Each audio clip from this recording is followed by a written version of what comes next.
Soma's baking and cooking এ সবাইকে স্বাগত জানিয়ে আজকে আরেকটা নতুন ভিডিও শুরু করছি।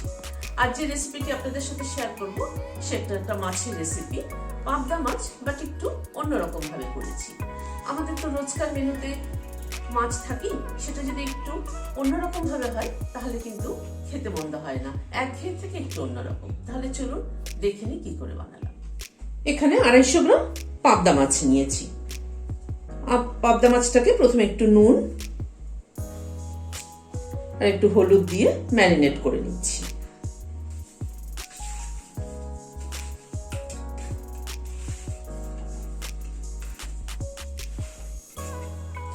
মাছটাকে নুন হলুদ দিয়ে ম্যারিনেট করে নিলাম। খুব বেশি বড় পাবদা মাছ নিলে কিন্তু এই রেসিপিটা খেতে ভালো লাগবে না। একটু দেশি পাবদা যেগুলো একটু ছোট ছোট, সেগুলো দিয়ে করলে বেশি ভালো লাগবে। মাছটাকে সাইডে সরিয়ে রাখছি। এখানে একটা বাটি নিয়েছি। এখানে 2 চামচ, চায়ের চামচের 2 চামচ উঁচু উঁচু পোস্ত নিলাম। পোস্তটাকে একটু গরম জল দিয়ে ভিজিয়ে দিচ্ছি, পোস্তটা বাটতে সুবিধা হবে। পোস্তটা একটু ঢাকা দিয়ে দিচ্ছি, দিয়ে সরিয়ে রাখছি।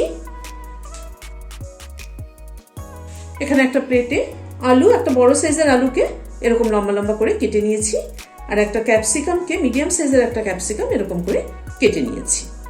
গ্যাসে একটা কড়াই বসিয়েছি, সরষের তেল দিচ্ছি। গ্যাসের ফ্লেমটাকে একটু বাড়িয়ে দিলাম তেলটা একটু গরম হওয়ার জন্য। তেলটাকে খুব ভালো করে গরম করে নিলাম। এবার মাছগুলো ছেড়ে দিচ্ছি।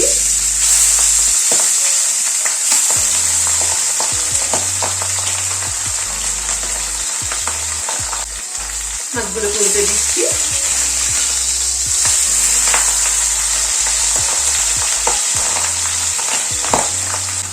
মাছগুলো ভাজা হয়ে গেছে, তুলে নিলাম। মাছের ঝোলে মাছ কিন্তু খুব একটা বেশি ভাজলে পরে ভালো লাগে না খেতে, ছিদ্রে হয়ে যায়। আবারও দিয়ে দিচ্ছি।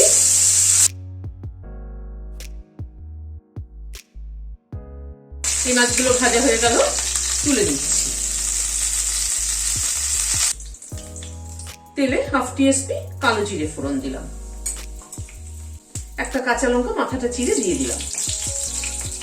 কাঁচা লঙ্কা তেলে ফোড়ন দিলে তার কিন্তু একটা খুব সুন্দর গন্ধ হয়। কালো জিরে আর কাঁচা লঙ্কাটা একটু ক্র্যাক করা অবধি অপেক্ষা করব। গ্যাসের ফ্লেমটাকে কমিয়ে রেখেছি। প্রথমে আলুগুলো দিয়ে দিলাম।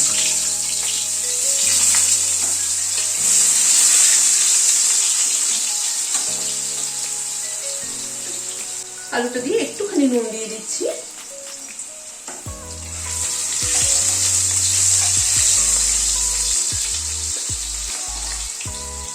আলুটা ভাজা হতে হতে আমরা পোস্তটা পেস্ট করে নিচ্ছি। আমি আজকে শিলনোড়ায় পোস্তটা বেটে নিচ্ছি। আপনারা চাইলে মিক্সিতেও করে নিতে পারেন। 2টো কাঁচা লঙ্কা দিলাম আর 4 কোয়া রসুন দিলাম। কাঁচা লঙ্কাটা একটু ভেঙে দিচ্ছি।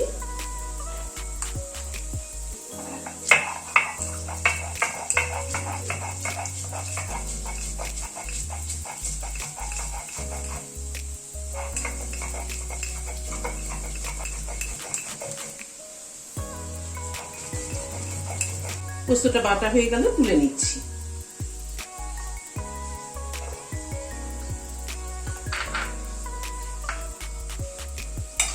আলুটা লাল করে ভাজা হয়ে গেছে।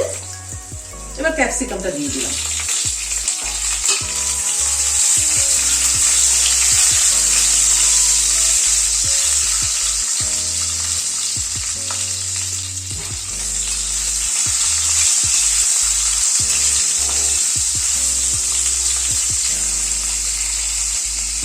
ক্যাপসিকামটা দিয়ে একটু হালকা ভেজে নেব।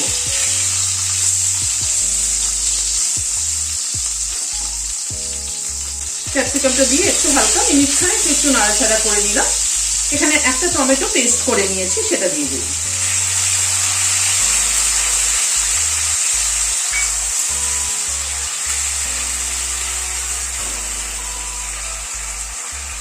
টমেটোটা আগে একটু কষিয়ে নেব।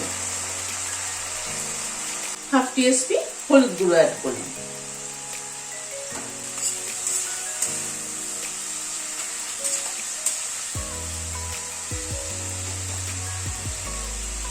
টমেটোটা একটু কষিয়ে নেওয়ার পরে, টমেটোর কাঁচা গন্ধটা চলে যাওয়ার পরে পোস্তটা অ্যাড করব।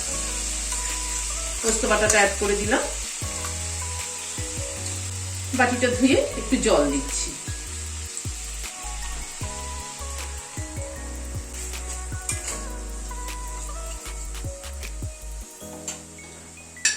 হাফ টিস্পুন নুন দিয়ে দিলাম।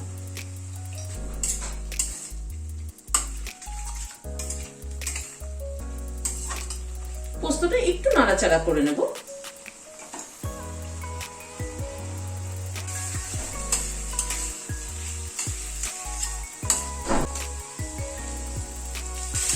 পোস্তটা ভালো করে কষিয়ে নিলাম, কারণ পোস্তর সাথে রসুন আছে। পোস্তটাকে যদি একটু ভালো করে না কষাই তাহলে কিন্তু রসুনের কাঁচা গন্ধটা থেকে যাবে। এবার গরম জল অ্যাড করছি।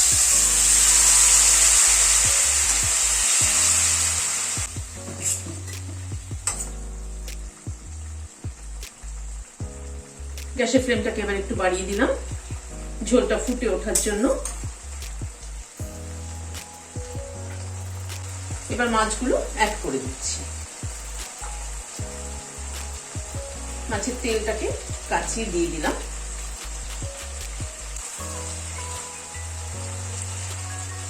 এই মাছটা কিন্তু একটুখানি গা মাখা হবে।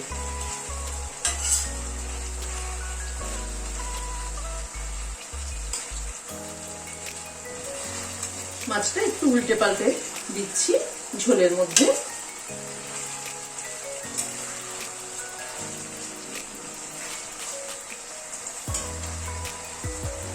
ঝোলের সাথে মাছটা একটু 2 মিনিট একটু ফুটে উঠলো।